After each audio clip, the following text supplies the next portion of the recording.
Well, you know New Yorkers love their pizza, but this Brooklyn native is taking his pie to new heights. Literally. Okay. Sorry about that. That's all right. Nino Coniglio is an award-winning pizza dough acrobat and owner of Williamsburg Pizza. As you can see, he joins us live in studio to show us some of what you can do. Whoa. Yeah, that's how you do it. That's how you do it in Brooklyn, right? Yeah, all right. you gotta the pizza, huh? You're going to show us in a few minutes, but first tell us how you got into the business and what are you showing us here today? Yeah, I started when I was a little kid, and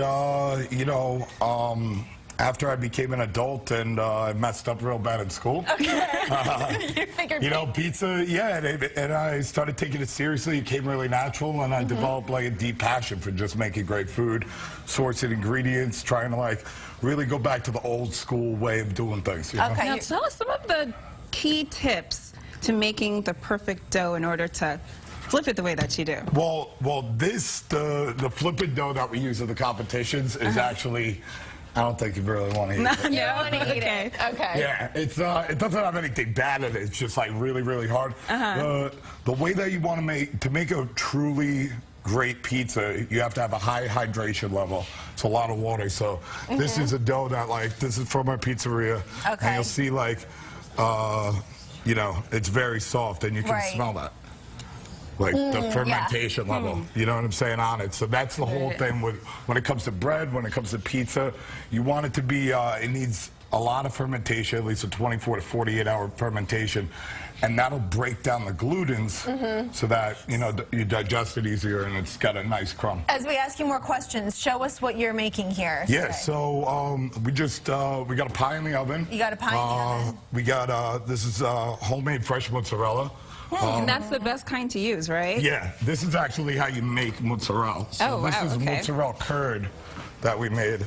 And then all you do is you just add water and salted water, really boiling salted water. And then you just let this sit, and this will come in about like 30 minutes. This will start to like melt together. And do you have to stir it for 30 minutes? Well, you just you get it all going, and then you add another bucket of hot water. Okay. And then you start to stretch it out. It all like kind of melts together. And so you guys do this all from scratch? Yeah, we do everything from scratch because, I mean, it's the right way to do things, you know? And you were saying, I was reading that that just when it comes to the acrobats of actually flipping the pizza, a lot of pizza makers don't do that anymore when you walk into a pizza shop. No, they really don't, and that's why I got into it because, you know, when I was a little kid, you know, my dad would take me to the pizzeria, and there'd always be a guy that would just like spin around, and it was like the greatest thing. That's how I originally got into it. So you're going to show us. So we're going to walk around, right? Yeah. You're going to show us how to do it? Yeah, sure. Oh my gosh. Do I need to take one? Yeah. Take one. Take one. All right. All right. Vanessa, let's do this. You want one? Yeah, why not? Yeah. All right, so what do we do? So As basically, Vanessa eats the mozzarella. I'm pretty good. I'm pretty good at teaching people how to do this. Okay. So, how do you shoot a basketball like this, right? Right. All right. So what you're gonna do is you're gonna hold your hand here. Okay. And shoot a basketball like that. Okay. Right. I used to play basketball, so let's see if my skills are still intact. Why don't you just shoot it? Shoot it. Okay. The problem is catching it. Okay. All right. Catch it with one hand.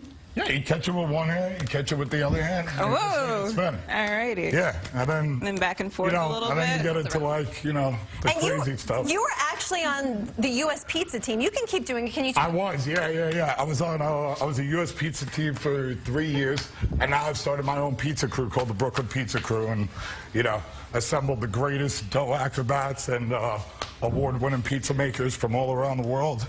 And so how do people get involved with that? Like, I'm going to try. I don't know. You pick up one of the industry magazines, you go to a show, and then you're just like, you're in it from there. Wow. One of my ex-girlfriends got me one of those Torontos, and I used to like just go on the New York City subways and just practice. Yes, you used to be a performer in the subway system. Yeah, too. Yeah. I used to. I hooked up with what was it? The Stumblebum Band. It was like this crazy brass band that used to be in the subway, and I just used to throw pizza, and they loved it, and we became really good, you know, New York City drinking buddies. There's pizza plates and music on the subway. Yeah. Well, the weather is